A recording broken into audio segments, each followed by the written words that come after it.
ओम शांति। आज बाबा हमें कहते हैं, मीठे बच्चे, बाप समान लवली बनने के लिए अपने को आत्मा बिंदु समझ बिंदु बाप को याद करो। बाबा भी कब याद आएगा? जब बिंदु आत्मा की समझ होगी।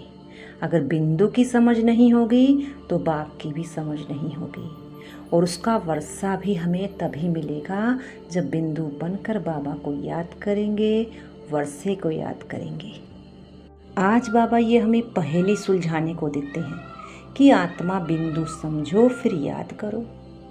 यानी आत्मा बिंदु क्या है, कैसे है, वो हमें समझना है, फिर बाबा को याद करना है, बाबा से वर्षा लेना है। आज पूरी ही मुरली में समझने की बात है। जानकारी तो हमने बहुत हासिल कर ली है। बाबा ने हर रोज़ हमें जानकारियाँ दी हैं, हमारे जन्मों की, सृष्टि चक्र की और आने वाली नई दुनिया की। लेकिन आज बाबा हमें गहरी समझ की ओर ले चलते हैं। बाबा कहते हैं, बच्चे तुम्हें आत्मा बिंदु समझना होगा, फिर तुम्हें बाबा बिंदु समझ आएगा। और जब ये बातें समझ आ जाएंगी, फिर तुम मुझे याद करने से मेरा वर्षा तुम्हें मिल जाएगा। अति इंद्रिय सुख भी जिन बच्चों के लिए गाया हुआ है, वो बिंदु समझकर जब बाप को याद करते हैं, तभी ये अति इंद्रिय सुख गाया हुआ है।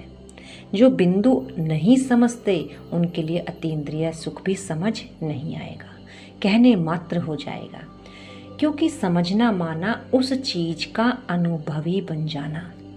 हमें बिंदु आत्मा की समझ को अपना अनुभव बनाना है, क्योंकि अनुभव की हुई चीज कभी भी भूलते नहीं हैं। इसीलिए अनुभवों की हथौड़ी को बहुत ऊंचा कहा गया है। प्रश्न है, याद में रहने की गुप्त हड्डी मेहनत हर एक बच्चे को करनी है, क्यों? क्योंकि याद के बिगर आत्मा पाप आत्मा से पुण्यात्मा नहीं बन सकती। जब गुप्त याद में रहें, देही अभिमानी बने, तब विकर्म विनाश हो। धर्मराज की सजाओं से बचने का साधन भी याद है। माया के तूफान याद में ही विघन डालते हैं। इसीलिए याद की गुप्त मेहनत करो, तभी लक्ष्मी नारायण जैसा लवली बन सकेंगे। बाबा ने बताया, धर्मराज की सजाओं से बचने का साधन एक याद है। माया के तूफानों से बचने का साधन एक याद है। हम किसी भी स्थान पर चले जाएं, चाहे किसी महारथी व्यक्ति के पास खड़े हो जाएं, उनके पास सेवाधारी बन जाएं, लेकिन उससे हमारा कल्याण नहीं होगा। माया से और धर्मराज से हमें हमारे बाबा की याद ही बचा सकती है। और ये जो आत्मा बिंदु की याद, ये बहुत गहरी डीपली याद है। इससे ही हमारे जन्म जन्म के विक्रम विनाश होते हैं, हमारे संस्कार परिवर्तन होते हैं।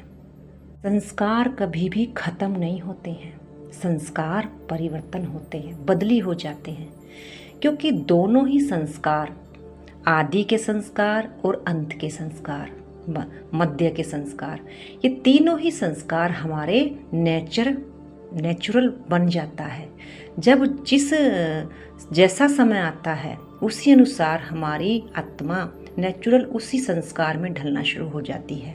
लेकिन ये बनाए कब जाते हैं? जब बाबा आकर हमें इन संस्कारों की समझ देते हैं कि बच्चे, अब तुम मुझे याद करोगे तो तुम्हारे जो जन्म जन्म के पुराने दुख देने वाले संस्कार हैं, वो परिवर्तन होकर सुख देने वाले संस्कार बन जाएंगे। तुम देवी देवता बन जाओगे। इसीलिए बाबा कहते, लक्ष्मी नारायण कब बनोगे? जब धर्मराज की सजाओं से बच जाओगे और माया के तूफानों से बचे रहोगे। उसका साधन बाबा बताते हैं याद। बाबा कहते हैं, याद तो आत्मा करती है, लेकिन आत्मा अपने रूप को, अपने ऑक्यूपेशन को नहीं जानती। आत्मा अपने को नहीं जानती तो गॉड फादर को कैसे जानेगी? और ये समझ भी हमें बाबा ही आकर देते हैं कि तुम सब मेरे बच्चे आत्मा हो। और जब ये बातें हम जान जाते हैं, आत्माभिमानी हो जाते हैं, तो किसी को दुख भी नहीं देते हैं और ना ही किसी से दुख लेते हैं जो हमारा विकर्म बने। इसीलिए आत्मा इसी समय पर सतो प्रधान बनना शुरू हो जाती है। बाबा कहते हैं योग की सब्जेक्ट बड़ी डिफ़िकल्ट है। इजी तो इजी भी है तो डिफ़िकल्ट से भी डिफ़िकल्ट है। क्यों? क्योंकि अगर जो उसको समझ जाता है वो बिल्कुल इजी हो जाती है उसके लिए। जैसे आत्माभिमानी बनना बिल्कुल इजी हो जाता है, बाप को याद करना वो भी इजी हो जाता है, क्योंकि उसने अनुभव कर चुका, उसको पता पड़ गया कि आत्मा बिंदु कैसे होती है। फिर उसको बार बार स्थिति बनाने में टाइम नहीं लगता। लेकिन जिसको ये आत्मा बिंदी की समझ ही नहीं, बाप बिंदी की समझ ही नहीं, उसके लिए बहुत डिफ़िकल्ट है।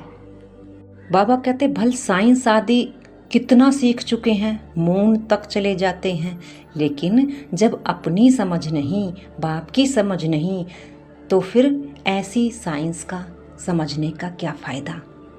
इसके आगे तो वो तुच्छ है, क्योंकि साइंस भी साइलेंस, आत्मा बिंदु साइलेंस से ही बनता है। जब आत्मा साइलेंस में होती है तभी अच्छे अच्छे साइंस के इन्वेंशंस निकलते हैं। बाबा कहते हैं आत्मा बिंदु और बाप को समझने से बाकी सृष्टि की सारी नॉलेज आपे ही समझ में आ जाती है, उसमें कुछ भी देरी नहीं लगती। बाबा कहते चक्र आदि को जानने से इतना फायदा नहीं है जितना आत्मा को जानने से है। बाबा कहते हैं बच्चे सर्विस की लबार तो बहुत मारते हैं, आज यह सर्विस की बहुतों को प्रभावित किया, परंतु शिव बाबा समझाते हैं आत्मा और परमात्मा के ज्ञान पर कुछ भी प्रभावित नहीं हुआ। आत्मा को ना जाना, बाप को नहीं जाना, तो फिर क्या जाना। बाप बिंदी है और उन बिंदी में ही सारा ज्ञान भरा हुआ है, और आत्मा भी जब बिंदी बनती है तब बाबा बिंदी उस बिंदी में ही सारा ज्ञान डाल देते हैं। बाबा कहते हैं अगर निरंतर याद में रहें तो बहुत लवली और मीठे बन जाएंगे, लेकिन ऐसी याद बहुत कम होती है।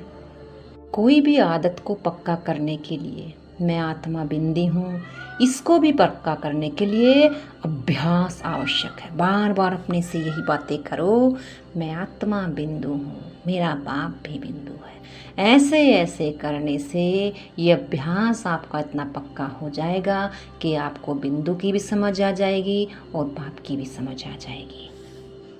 बाबा इस बात को समझते हैं कि आत्मा बिंदु कैसे है, लेकिन वो पहेली के माध्यम से बच्चों से हल करना चाहते हैं, पूछना चाहते हैं, क्योंकि बाबा कहते हैं देवता वो बनेगा जो इशारे की भाषा को समझेगा, जो इशारे से समझकर इस पहेली को सुलझा लेगा, वो ही बाबा की श्रीमत को पकड़ता रहेगा।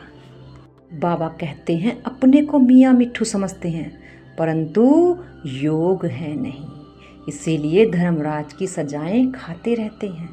योग सबसे बड़ी सब्जेक्ट है, क्योंकि धर्मराज की सजाएं भी हमें इसी से बचा सकती हैं, और माया को भी हम कब भूलेंगे, जब बाबा की याद होगी।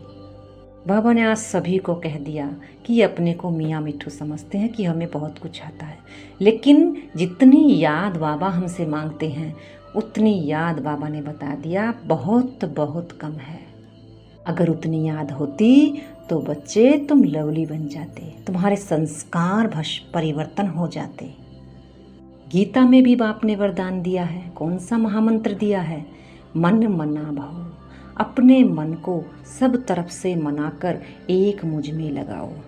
बाबा कहते हैं कोई आधा घंटा भी एक रस होकर बैठ नहीं सकते, घड़ी घड़ी भूल जाएंगे। इसमें सच्ची सच्ची गुप्त मेहनत करनी है। चक्र का राज जानना तो सहज है। बाबा कहते हैं गुप्त ही गुप्त, जब एक ही ये मंत्र हमारे मन में चलता रहेगा, मैं आत्मा बिंदु हूँ, मैं आत्मा बिंदु हूँ, तो बिंदु वाली स्थिति बनती जाएगी और आप उसको सहज अनुभव कर पाओगे कि बाबा बिंदु जो कहते हैं इस वाली स्थिति को कहते हैं। और जब आप उस स्थिति में टिकोगे तो बाप की याद आएगा और वर्षा भी याद आएगा। उस स्थिति में कुछ भी याद करने की आवश्यकता नहीं होती है, आप ही सब कुछ याद आना शुरू हो जाता है, स्मृति खुलनी शुरू हो जाती है, क्योंकि आत्मा की स्मृति बिंदु में टिक गए तो बाप भी बिंदु है, वो भी स्मृतियाँ आ जाएंगी। बाबा का वर्षा सर्वगुण सर्व शक्तियाँ भी स्मृति में आता जाएगा। इसलिए बाबा कहते हैं स्मृति स्वरूप ही नष्टो मोहा होगा, क्योंकि अंतिम पेपर जो है स्मृति स्वरूप का होना है। इसलिए जितना अभ्यास बिंदु का होगा उतना ही स्मृति स्वरूप रहेंगे। बाबा कहते हैं आत्मा और परमात्मा को कोई नहीं जानता। तुम ब्राह्मणों ने भी अभी जाना है, सन्यासी भी नहीं जानते, न आकर समझते हैं। वह तो सब अपने अपने धर्मों में ही आने वाले हैं।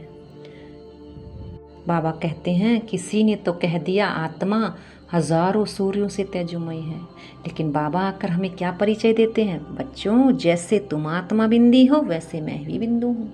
मेरा कोई 1000 सूर्य से तेजोमय रूप नहीं है, लेकिन हाँ हजारों शक्तियाँ सूर्य के जैसी मेरी हैं। जो तुम उसको प्रयोग में लाते हो तो वो ऐसा ही कार्य करती हैं। लेकिन मैं कोई हजारों सूर्य जैसा नहीं हूँ। मेरा रूप ज्योति बिंदु है। ये भी बाबा ने समझ करके इस रूप को बताया है, क्योंकि पहले समझा था फिर उसका चित्र बताया। बाबा कहते हैं खेल कूद से मर्तबा नहीं मिलता। खेल आदि की डिपार्टमेंट अलग होती है, उनसे ज्ञान व योग का कनेक्शन नहीं। ये भोग आदि लगाना भी खेल है, मुख्य बात ही याद की है। धारणा के बिंदु हैं। पहली पॉइंट, धर्मराज की सजाओं से बचने के लिए याद की गुप्त मेहनत करनी है। पावन बनने का उपाय है अपने को आत्मा बिंदी समझ बिंदु बाप को याद करना। दूसरी पॉइंट, ज्ञान में अपने आप को मियाँ मिट्ठू नहीं समझना है, एक रस अवस्था बनाने का अभ्यास करना है। बाप का जो फरमान है उसे पालन करना है। वरदान है, हर कर्म करते हुए कमल आसन पर विराजमान रहने वाले सहज व निरंतर योगी भव। निरंतर योग युक्त रहने के लिए कमल पुष्प के आसन पर सदा विराजमान रहो। लेकिन कमल आसन पर वही स्थित रह सकते हैं जो लाइट हैं। किसी भी प्रकार का बोझ अर्थात बंधन ना हो।